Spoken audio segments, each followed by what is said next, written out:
Salut à tous! Alors aujourd'hui, suite à une petite question d'une abonnée, donc on va voir ensemble si on peut attraper des maladies dans nos aquariums. Donc on est parti, on ne perd pas de temps et on y va!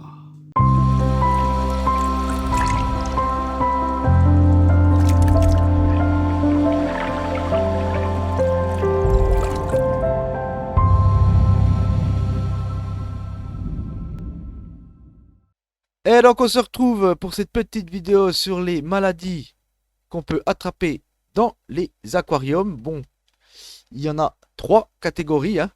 C'est pour ceux qui ne le savent pas, hein, on peut attraper des maladies en mettant les mains dans les aquariums. Bien sûr, ce sont des maladies de peau. Voilà, ce sont des maladies de peau, bien entendu, hein. Ce ne sera pas des maladies autre chose que ça, hein, mais bon, voilà. Donc ce sera trois maladies que je vais vous dire dans cette vidéo, hein, pour ceux qui ne savent pas, hein. Donc, la première des maladies, c'est la Mycobacterium, hein. Donc c'est la plus sévère des maladies, hein, qui va être transmise de l'homme par un poisson d'eau douce ou d'eau de mer, hein, qui est bien sûr atteint de la tuberculose du poisson.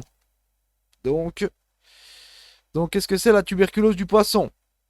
C'est une maladie incurable chez les poissons, qui va le tuer à petit feu doux, malheureusement. Donc, attention à ça, les amis. Que vos poissons soient toujours bien heureux dans votre aquarium, qu'il y a pas mal, comme j'ai toujours dit, qu'il y a beaucoup de verdure dans un aquarium. C'est le poumon de l'aquarium, aussi bien pour l'oxygène que pour les cachettes des poissons, etc., pour pas qu'ils soient stressés, parce que c'est le stress qui déclenche des maladies à tous les poissons. C'est ça le problème. Donc si vos poissons, il n'y a pas de cachette, il n'y a rien du tout, qui ne se sentent pas en sécurité, ou vous mettez des poissons tout seuls alors qu'ils vivent en groupe, c'est pas bon. Bien entendu, chez nous, ça va provoquer quoi cette maladie, la mycobactérienne? Eh ben, des lésions, des ulcères sur la peau, qui vont mettre du temps à guérir, c'est très douloureux, et bien entendu, ça nous laissera des cicatrices en plus au passage. Donc, attention à cette maladie. Si vous avez des poissons malades, évitez de mettre vos mains dans l'eau comme ça, etc. Donc, bien sûr, il y a des délais concernant cette maladie sur des personnes immunodéprimées. Elles ont beaucoup plus de chances d'attraper cette maladie, hein, qu'une personne qui est mycobacterium par rapport à une personne qui sont immunisées compétentes. Donc, c'est la maladie que nous pouvons attraper la pire dans un aquarium, quand on est aquariophile. Donc, attention, eh bien, si vous voyez des poissons malades, etc., tout de suite les isoler, soit dans un bac hôpital, ou soit, ben, malheureusement, ben, le tuer tout de suite. Parce que la mycobacterium, elle est pas, on peut pas la guérir, hein. Vous pourrez acheter les produits que vous voulez, etc. Elle n'est pas guérissable. Donc, pour acheter ce que vous voulez, il mourra à petit feu doux, malheureusement. Donc, après, c'est à vous de voir, hein. Si vous voulez quand même essayer, essayez, hein, mais bon. Voilà, c'est soit bac hôpital, soit faut le tuer, malheureusement. Maintenant, on va passer à la deuxième maladie qu'on peut avoir, hein. Enfin, les deux autres maladies qu'on peut avoir, hein. C'est la salmonellose. Et oui, on peut attraper la salmonellose dans les aquariums, hein. Ou les mycoses. Voilà.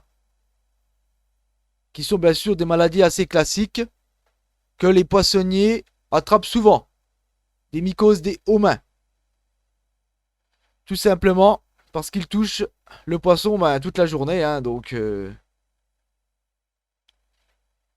après, c'est sûr, c'est quand même moins grave que celle que je vous ai dit il y a 5 minutes plus haut, la Mycobacterium. Donc après, il y a moins d'inquiétude à avoir, hein. On peut trouver des médicaments en pharmacie, hein, pour traiter les mycoses, hein, ou la salmonellose. Après, c'est sûr, vous serez quitte pour un bon gros mal de ventre. Cela étant dit, rassurez-vous, en prenant quelques précautions d'usage classique d'hygiène, tout simplement, vous pouvez éviter d'attraper quelque chose. Voilà. Donc comme je vous disais, si vous faites attention, bah déjà, avant de commencer à aller mettre les mains dans l'aquarium, c'est vous lavez un bon coup les mains, déjà au savon comme il faut, avant de mettre les mains dans l'aquarium. Pour en prévention, pour pas ramener des germes à vos poissons. Parce que le problème, c'est que vous aussi, vous pouvez ramener des germes à vos poissons. Si vous avez, voilà, vous n'avez pas les mains propres comme il faut et vous mettez vos mains dans l'aquarium comme ça. Donc toujours vous lavez les mains un petit coup avant de mettre vos mains dans l'eau. Et bien sûr, une deuxième chose à savoir, après avoir mis les mains dans l'eau pendant un petit bout de temps, etc., c'est de vous laver correctement les mains avec du savon jusqu'à l'avant-bras. Voilà, bien comme il faut. Si vous avez mis les mains vraiment profonds, bien laver du savon jusqu'aux avant-bras. Correctement. Et en insistant un petit peu. Voilà, quand on a fini dans l'aquarium. Mais avant, un bon petit coup déjà au niveau des mains, c'est déjà pas mal. Comme ça, vous n'amenez pas des germes à vos poissons. Parce que c'est ça le problème. Parce qu'après, ça peut les faire tomber malades, etc. Et c'est là que ça commence le cirque. Bien entendu, il y a aussi une deuxième chose à savoir. Qui est, comme je vous ai dit tout à l'heure un peu plus haut, que votre milieu soit adapté aux poissons, qui soit bien dans l'aquarium, qui ne soit pas stressé. Parce que le stress déclenche aussi des maladies aux poissons. Que si c'est des poissons de groupe, faut pas m'en mettre deux, hein. Parce qu'un poisson de groupe, c'est pas parce que vous te dites machin, voilà. Ou pas me mettre des petits poissons de néon dans un petit 20 litres. Parce que ça, c'est pas parce que c'est des petits poissons qu'il faut les mettre dans des petits aquariums. Ça, c'est typique malheureusement des humains. Pour eux, c'est petit. Faut mettre ça dans un petit truc. Comme souvent je vois, ils ont des souris, ils te les mettent dans des petites cages toutes petites, machin. Mais non, c'est pas parce que c'est une petite souris qu'il faut la mettre dans une petite cage. Il lui faut un grand espace aussi. C'est comme vous, si vous mettrez dans une cage juste à votre taille, qu'est-ce que vous serez heureux? Eh ben non. Vous pourriez pas bouger comme il faut, vous pourriez pas courir, rien faire. Donc ça, c'est un truc aussi à savoir. Comme dans l'aquarium. Souvent, j'en vois, ça m'énerve aussi, ça. De voir ça, des fois, ça me... Et hop, oh ben j'ai acheté deux néons parce que c'est des petits poissons, je les mets dans un 20 litres. Non, non. C'est pas parce que c'est des petits poissons, déjà. C'est pas deux, c'est des néons, ça vient en groupe, donc c'est déjà minimum 10. Et encore, c'est gentil 10, il faudrait même plus, hein, si on peut. Et en deuxièmement, il faut des grands espaces parce qu'ils ont besoin de nager, ils ont besoin, voilà. Ensuite, il nous faut, bien sûr, de la plantation. Moi, j'en mets beaucoup. Pourquoi? Parce que c'est pour moi, c'est le poumon de l'aquarium. C'est ça qui stabilise un aquarium, qui fait qu'il y a de l'oxygène, que ça absorbe les mauvaises toxines, etc. Que les poissons ont des cachettes, qu'ils ne sont pas stressés parce qu'ils savent très bien que s'il y a un problème, ils peuvent directement aller se tailler directement, se cacher derrière, comme moi, j'ai la grosse mousse de Java, les plantes qu'on peut voir derrière. Et ben hop, il peut tout de suite aller se cacher derrière. Parce que derrière moi, il y a un peu un vide derrière exprès.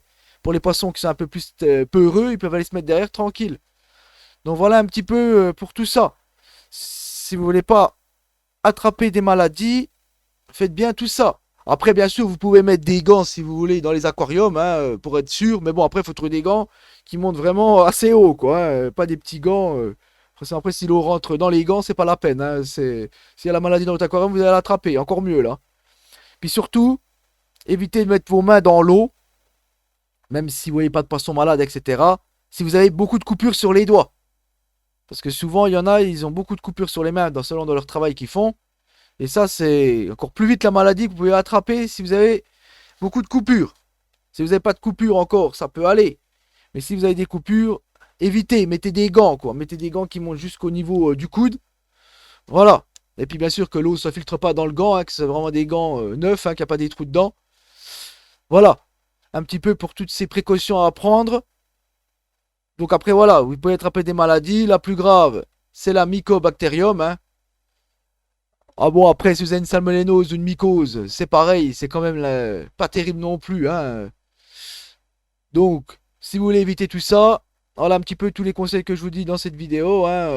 Mettez des gants si vous avez beaucoup de coupures. Lavez-vous toujours les mains avant de mettre vos mains dans l'aquarium, pour pas donner des germes aux poissons. Ça, c'est important aussi. Après avoir fini d'avoir été dans l'eau, dans les aquariums, bien se laver les mains mieux que la première fois avant de mettre dedans, vraiment jusqu'au niveau du coude. Si vous avez mis les mains profondément dans l'aquarium, bien frotter avec du savon comme il faut, bien insister quand même un petit peu, et puis voilà, il n'y aura pas de souci. Et bien sûr, adapter toujours les poissons dans des milieux qui ne soient pas stressés, pour éviter encore plus les maladies. Moi, vous voyez, ça fait plus de 20 ans maintenant que je fais de l'aquariophilie, hein, parce que ça passe ces années. Hein. Et ben voilà, moi mes poissons étaient rarement malades. La seule fois qu'ils y ont été, moi j'avoue, hein, comme vous savez, moi je suis pas là pour cacher les choses, c'est quand j'avais fait du poisson rouge. J'avais fait j'avais acheté des poissons que ça allait pas. Donc, qu'est-ce que j'avais fait? Ben, j'avais ramené les poissons qui attaquaient mes autres poissons. Parce que c'était des petits. Oh, je sais plus le nom. C'était des petits poissons. Enfin, bref. Qui attaquaient les autres poissons rouges. Donc, j'avais ramené. Et malheureusement, dans le magasin, ils vous remboursent pas. Donc, j'avais fait un avoir. Ils m'ont redonné des poissons rouges. Donc, après, qu'est-ce que ça a fait? Ben, trop de poissons rouges dans un 200 litres. Donc, et ben voilà. Les poissons, ils ont chopé des maladies. Ils sont morts parce que j'avais 12 poissons rouges dans un 200 litres. Et c'est trop petit. Parce que pour un poisson rouge, c'est minimum 50 litres par poisson. Donc, malheureusement, à l'époque, voilà, c'était au début, hein, quand j'ai commencé à aquariophilie, bien entendu. Hein. C'était pas maintenant. Hein. C'était mes erreurs de débutant. Hein, donc, ça commençait à tout mourir. Hein, les poissons commencent à choper des plaques blanches partout, hein, des déformations, etc. Donc, ça, c'était les maladies. Voilà. Donc là, je foutais les mains dans l'eau, c'était la maladie assurée. Donc, voilà, à l'époque là, j'avais mis quand même des gants. Parce que pour les sorties, etc., je faisais attention. Mais voilà, ça c'était l'erreur que j'ai fait. Parce que je me suis dit, voilà, ça va aller. Mais non, non. C'est pour un poisson rouge, c'est 50 litres hein, par poisson. Donc ça veut dire que pour un 200 litres, faut en mettre que deux. Vous allez me dire pourquoi deux? Alors que c'est 200 litres, je peux encore en mettre. Parce qu'il faut jamais mettre le maximum. Faut toujours laisser une marge parce que le poisson va grandir. Surtout un poisson rouge, ça devient très gros. Donc, 2 dans un 200 litres. Donc voilà un petit peu quoi. Ça c'est les erreurs du début. Et à cause de ça, ben, les poissons étaient stressés, machin, il y avait trop de poissons, ça fait surpopulation, et puis là, ils ont chopé les maladies. Donc c'est pour ça. Attention à tout ça. Toujours bien faire le milieu pour les poissons, qu'ils ne soient pas stressés. Bien se laver les mains avant de commencer à faire l'aquarium. Et bien sûr, si vous avez beaucoup de coupures, et bien là, c'est des gants. Obligatoirement. Faut pas mettre vos mains comme ça dans l'eau, parce que même si les poissons, vous voyez qu'ils sont pas malades, vous pouvez quand même choper une maladie avec l'eau. Parce que c'est quand même un milieu fermé. C'est un milieu clos. Donc voilà, c'est pas des grands espaces, des machins. Mais bon, après, voilà, si vous faites comme je vous dis là et que le minimum il est entretenu, il n'y aura pas de souci là-dessus. Vous pouvez voir moi, il n'y a pas de problème. Je mets mes mains dedans, ça fait plus de 17 ans, sans gants, sans rien. Même des fois avec quelques petites coupures quand même. Mais bon, voilà, j'en ai pas 50 000. Hein. Si vous en avez vraiment plein, faut pas le faire. Hein. Voilà. Moi, c'est des petites coupures, des machins, ça va encore. Mais bon, il faut bien se laver les mains au démarrage et à la fin. Surtout la fin, c'est le plus important. Parce que vous avez mis beaucoup vos mains dans l'eau longtemps dans l'aquarium. Donc là, c'est bien savonné, bien jusqu'au niveau du coude. Et voilà. Donc, en conclusion, vous l'aurez compris, si vous êtes aquariophile, eh bien, on peut attraper des maladies de peau. Et le plus souvent, vos poissons qui vous le transmettent. Voilà, c'est surtout les poissons qui peuvent le transmettre. Mais l'eau aussi, bien entendu. Mais bon, c'est surtout les poissons, malheureusement. Donc, il faut, bien entendu, éviter en adoptant une bonne hygiène. Et il n'y aura pas de souci dans vos bacs. Aussi bien pour votre, comme ça, pour vos poissons qui n'auront pas de maladie, qui se vivront heureux jusqu'à la fin, qui mourront de vieillesse, qu'aussi bien ben, pour vous, pour pas choper ces trois maladies. Donc voilà un petit peu pour cette vidéo. Hein, on a fait un peu le tour. J'ai expliqué un petit peu ces trois maladies. Hein, donc n'hésitez pas à mettre des petits commentaires encore. C'est des petites questions sur cette vidéo. Hein, n'hésitez pas. Hein, s'il y en a des petits renseignements, des petites choses à demander, hein, je serai grandement ravi de vous répondre, hein, comme toujours, hein, bien entendu. Sur ma chaîne, c'est la convivialité, comme vous savez très bien, et l'entraide. Donc pas de soucis. Bien entendu, n'hésitez pas à vous abonner si ce n'est pas encore fait, hein, avec la petite cloche pour ne manquer aucune de mes prochaines vidéos. Le petit pouce bleu qui fait toujours plaisir. Et on se dit à la prochaine. Allez, ciao mes amis.